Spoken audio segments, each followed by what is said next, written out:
Assalamualaikum warahmatullahi wabarakatuh. Yang dihormati Nurul Hidayah binti Muhammad Saleh. Saya Nurul Elena binti Abdullah. Nombor matrik 0507-029. Pada hari ini saya akan menceritakan serba sedikit tentang etika penilaian dan tanggungjawab guru untuk dalam menjalankan penilaian kanak-kanak. Okey, yang pertama iaitu pengenalan. Pendidikan tadika adalah peringkat yang terpenting bagi membentuk emosi, fizikal, sosial dan pemikiran kanak-kanak yang berusia dalam lingkungan 3 tahun hingga 6 tahun sebagai persediaan untuk melangkah ke sekolah rendah. Oleh itu, penilaian adalah salah satu yang harus diberi penekanan oleh guru tadika bagi membentuk pencapaian dan perkembangan seseorang kanak-kanak sepanjang mereka mengikuti pembelajaran di tadika. Selain itu, penilaian adalah sebagai daripada proses pengajaran dan pembelajaran yang dijalankan secara berterusan, iaitu proses pengumpulan maklumat tentang perkembangan dan kemajuan kanak-kanak dengan menggunakan pelbagai kaedah. Penilaian bertujuan untuk mengenal pasti pelbagai kecergasan dan potensi untuk diberikan pengukuhan dan pertingkatan. Yang kedua, etika penilaian panduan nilai kanak-kanak. Yang pertama iaitu dibincangkan dengan pihak tertentu. Selain itu, segala hasil pemerhatian hanya boleh dibincang dengan pihak tertentu atau orang-orang yang berkenaan seperti ibu bapa, guru, pakar perubatan, pihak-pihak atau orang yang berkenaan sahaja. Yang kedua, rekod sulit. Rekod sulit murid atau kanak-kanak tidak boleh dipamerkan. Selain itu, hanya pihak yang berautoriti sahaja boleh mengakseskan maklumat tersebut. Yang ketiga, mendapatkan kebenaran ibu bapa. Selain itu, kebenaran ibu bapa penjaga kanak-kanak perlu didapati untuk mengambil gambar dan rakam video yang melibatkan kanak-kanak berkenaan. Yang ketiga, rekod pemerhatian perlu diserahkan kepada ibu bapa.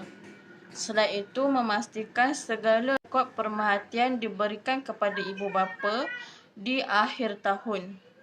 Oleh itu, andainya penilaian ini yang hendak diketahui oleh ibu bapa juga merasakan anak mereka di bawah pengawasan yang rapi atau bagus. Yang ketiga ialah tanggungjawab guru dalam menjalankan penilaian. Yang pertama, menggunakan maklumat daripada rekod terkumpul untuk dianalisis. Selain itu, penilaian perlu dilakukan secara berterusan supaya maklumat cukup dapat dianalisis dengan tepat. Yang kedua iaitu menggunakan rekod yang memberi gambar sebenar kanak-kanak. Itu, perancangan penilaian akan berkaitan dengan penggunaan semua jenis rekod daripada segi kesesuaian, kekuatan dan kelemahan rekod penilaian.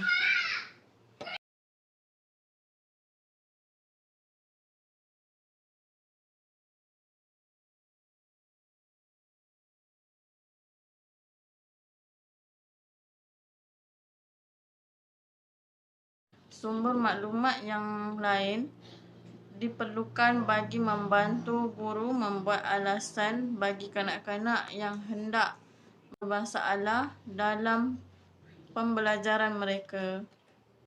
Akhir sekali, rumusan pentaksiran juga dikatakan satu proses yang berterusan dan merupakan sebahagian daripada pengajaran dan pembelajaran. Pelbagai kaedah boleh digunakan oleh seseorang guru bagi mendapatkan maklumat yang berterusan, membuat tindakan susulan bagi membantu perkembangkan potensi murid sepenuhnya dalam domain kognitif, ekspresif, dan psikomotor. Perkembangan potensi dalam ketiga-tiga dominan ini adalah persediaan kepada kanak-kanak untuk ke sekolah rendah. Pentaksiran di tadika merupakan satu proses yang sistematik untuk mengumpulkan maklumat tentang perkembangan murid bagi membantu seseorang guru membuat penilaian terhadap murid terlebih dahulu. Ini bertujuan untuk mengenal pasti tindakan susulan yang sesuai untuk membantu murid mencapai objektif pengajaran dan pembelajaran di tadika. Pentaksiran dilaksanakan bukanlah bertujuan untuk melebihkan dan membandingkan murid-murid berdasarkan kemampuan dan keupayaan mereka yang berbeza-beza, tetapi ini bertujuan jua untuk meningkatkan pembelajaran murid-murid yang berkenaan.